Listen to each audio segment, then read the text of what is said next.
Shamshabad Novotel కి CM Revanth Reddy చేరుకున్నారు. Revanth అధ్యక్షన CLP సమావేశం కూడా ప్రారంభమైంది. ఈ భేటీకి మంత్రులు, ప్రభుత్వ విప్లు, ఎమ్మెల్యేలు, ఎమ్మెల్సీలు హాజరయ్యారు.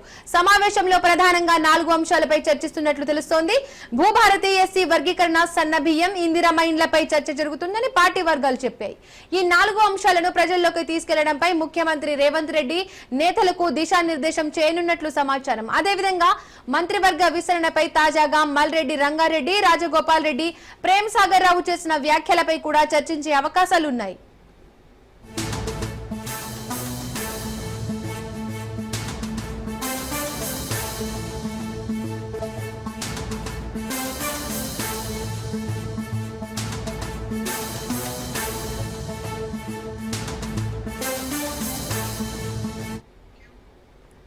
సమావేశం అనంతరం సీఎం రేవంత్ రెడ్డి శంషాబాద్ విమానాశ్రయం నుండి జపాన్ పర్యటనకు బయలుదేరనున్నారు.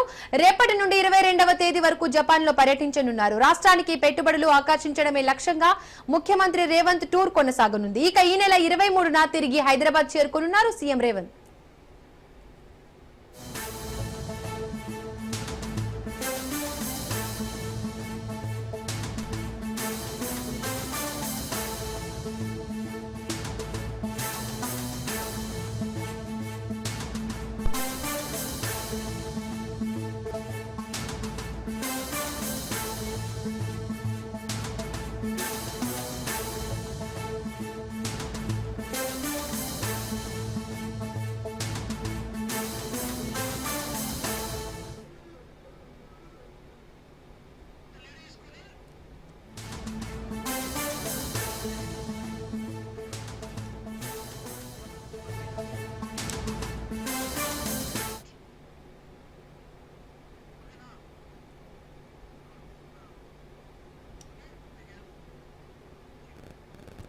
శంషాబాద్ నోవాటెల్ కి సీఎం రేవంత్ రెడ్డి చేరుకున్నారు. రేవంత్ అధ్యక్షన సీఎల్పీ సమావేశం కూడా ప్రారంభమైంది.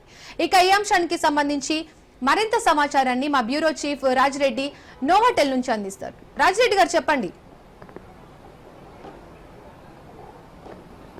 కొద్దిసేపటి క్రితమే ముఖ్యమంత్రి రేవంత్ రెడ్డి నోవాటెల్ హోటల్కు చేరుకున్నారు. నోవాటెల్ హోటల్లో ముఖ్యమంత్రి రేవంత్ రెడ్డి అధ్యక్షతన సీఎల్పీ సమావేశం జరుగుతుంది. ఈ యొక్క సమావేశానికి మంత్రులు, ఎమ్మెల్యేలు, ఎంపీలు, ఎమ్మెల్సీలు హాజరయ్యారు. ముఖ్యంగా చూసుకున్నట్టయితే ఈ యొక్క సమావేశానికి సీఎల్పీ